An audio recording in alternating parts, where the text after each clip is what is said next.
নমস্কাৰ, মটৰ এটা ভাল কৰিবৰ কাৰণে আনিছে দাদা এজনে।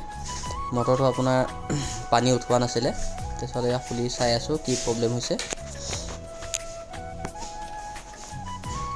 আপোনাৰ কইলৰ পৰা এডাল তাৰ ছিগি আছে, সেই কইলৰ তাৰডাল যোৰা লগাব লাগিব। সেয়া চাওক কেনেকৈ লগোৱা হয়। এইকেইটা কাটি পেলাই তাৰ মেইন তিনিডাল তাৰ, যোন তিনিডাল ওলাইছে তিনিডাল তাৰ উলিয়াই ল'ব লাগিব কইলৰ পৰা। যোনডাল ছিগি আছে সেই তারডাল জইন লগাই দিলে চেভ হৈ যাব। চাওক ঠিকে আছে, ঠিকে আছে। এতিয়া ফিটিং কৰি দিছোঁ। বেছি দীঘল হৈ যাব ভিডিঅ'টো সম্পূৰ্ণ দেখাবলৈ গ'লে, আৰু আপোনালোকৰ ব'ৰ হৈ যাব চাই চাই, সেইটো কাৰণে শ্বৰ্টকৈ বনাইছোঁ। যদি চাই ভাল পায় লাইক কমেণ্ট শ্বেয়াৰ কৰিব, ছাবস্ক্ৰাইব কৰিব নাপাহৰিব। এনেকৈ আপোনালোকৰ আগত ভিডিঅ' বনাই থাকিম। ফিটিং হৈ গৈছে।